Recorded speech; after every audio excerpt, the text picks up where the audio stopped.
Assalamualaikum warahmatullahi wabarakatuh. Bu Denok sebagai moderator pada kesempatan pagi hari ini, dan juga Assalamualaikum juga bagi rekan-rekan sekalian yang hadir pada Zoom ini. Baiklah, Bapak Ibu sekalian, pada kesempatan pagi hari ini saya akan menyampaikan tentang hasil penelitian yang berjudul tentang Comprehensive Evaluation of e-learning system dengan menggunakan EUC method di SMPN 1 Tangerang Selatan. Uh, Hasil dari riset ini telah dikesalkan oleh saya sendiri, kemudian rekan kami Raden Iwa Sanjaya Putra, serta rekan dosen kami yaitu Ibu Murni Handayani. Baik, tentu alasan kita semua saya kira sama, bahwa apa sebetulnya yang mendasari dari latar belakang kenapa riset ini dilakukan. Yang pertama adalah bahwa belum ada satupun di SMPN tersebut terutama bahwa hasil daripada penggunaan e-learning di tempat tersebut belum dilakukan investigasi. Dengan demikian kita tidak tahu pasti apakah mereka semua pengguna dari e-learning tersebut puas atau tidak. Yang kedua, perlu diketahui bahwa cukup banyak user dari e-learning di SMP tersebut, yaitu antara guru dan pelajar, total sekitar hampir 1.200 gabungan dari, sekali lagi, guru dan student. Kemudian yang kedua, bahwa kita tahu bahwa e-learning ternyata memang terjadi pada saat negara kita kena, atau dunia barangkali, dunia kena yang disebut dengan occupied by COVID pada waktu itu, di mana Indonesia mulai pada bulan Maret 2020 sampai kemari 1 bulan yang lalu dilepas atau dikatakan oleh Bapak Presiden sebagai bukan lagi pandemi tetapi endemi. Kemudian tentu kita ingin tahu bahwa apa yang menjadi tujuan dari riset ini tiada lain tiada bukan adalah ingin mengevaluasi secara lengkap dari sistem e-learning yang ada di SMPN 1 Tangerang Selatan. Dalam hal ini kami akan menggunakan metode yang kita sebut AUCS. Baiklah, saya kira sebelum kita sampai kepada metodologi, jadi saya ingin menerangkan secara singkat saja karena waktu kita terbatas. Jadi kami telah membaca banyak sekali tentang tulisan, baik utama di jurnal nasional dan juga ada beberapa internasional yang menggunakan tentang metode AUCS ini, atau singkatan daripada End User Computing Stratification. Intinya adalah bahwa kita melakukan satu perhitungan yang didasarkan pada statistik, ya, karena memang kita akan melakukan penelitian ini dengan hasil survei tentunya. Kemudian yang berikutnya adalah bahwa dalam rangka kita menganalisa dari data-data yang kita peroleh di dalam melakukan survei kepada kurang lebih sekitar 100 orang, karena memang tidak semua pengguna e-learning kita survei, tapi kurang lebih mungkin sekitar 10% sesuai dengan peraturan yang berlaku.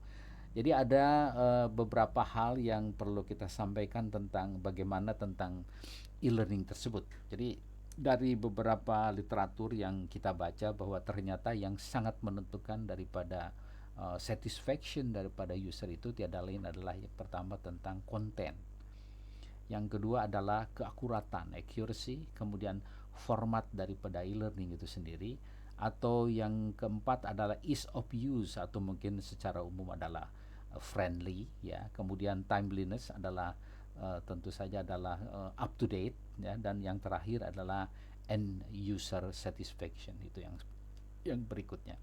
Kemudian dalam melakukan metode UCS ini, maka survei-survei itu terutama kita menginginkan pendapat dari mereka dengan mengatakan satu yang katakan strong disagree, kemudian yang kedua adalah bahwa disagree sendiri, kemudian akhirnya mereka setuju, dan yang terakhir adalah strong agree. Jadi ada 4 kategori yang harus mereka laksanakan. Inilah secara singkat bagaimana metodologi daripada riset itu sendiri.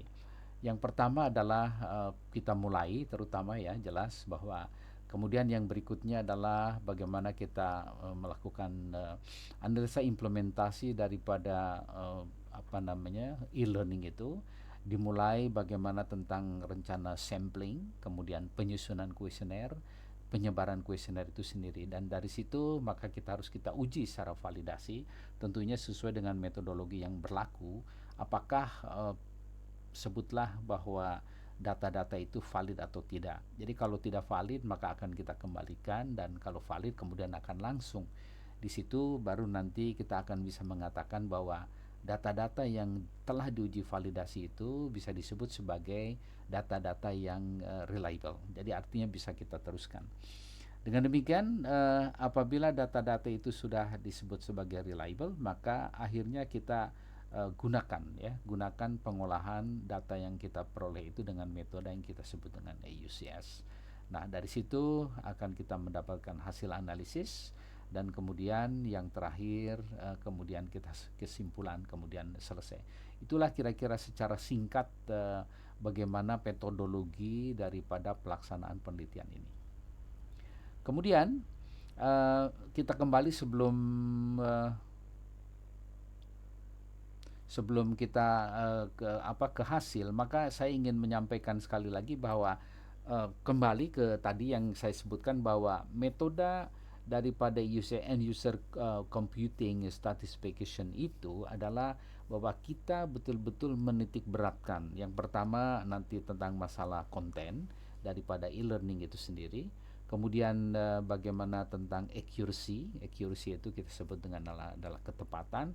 Kemudian bagaimana formatnya, kemudian ease of use-nya, apakah friendly atau tidak. Kemudian timeliness itu secara singkat kita sebut dengan up to date. Dan yang terakhir adalah user satisfaction. Jadi adalah kepuasan daripada pengguna itu sendiri.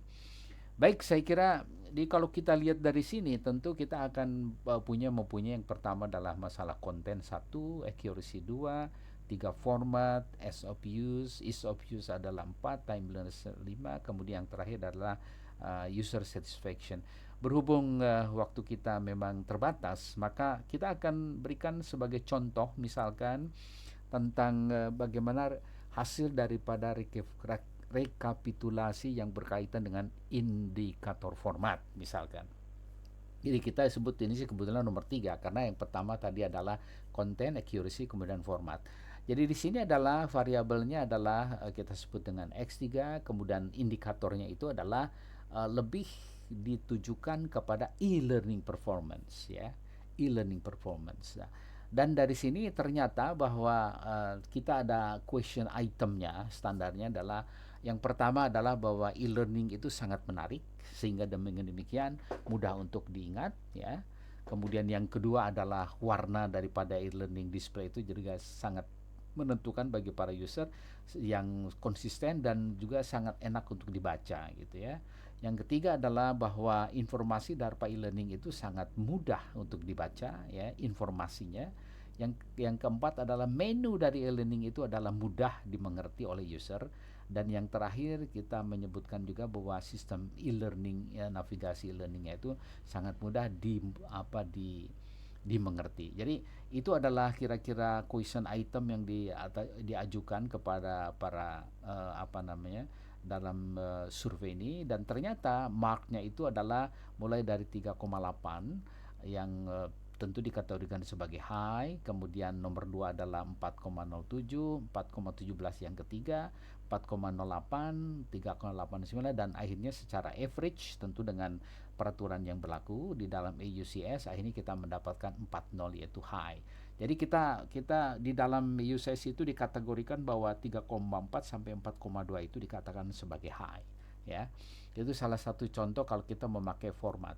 Kemudian yang kedua, kita sebagai contoh lagi itu adalah tentang timeliness atau up to date. Jadi di sini adalah indikatornya adalah ketepatan waktu sistem dan up to date.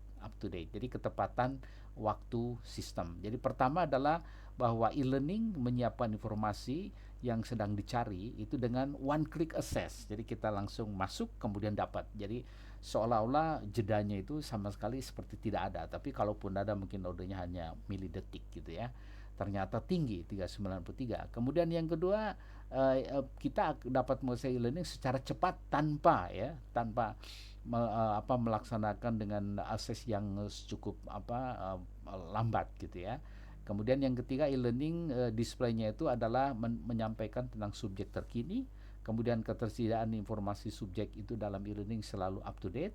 Kemudian yang terakhir adalah ketersediaan informasi subjek di dalam e-learning itu sangat berguna bagi user. Jadi itu adalah 5 poin yang sangat penting dalam up to date.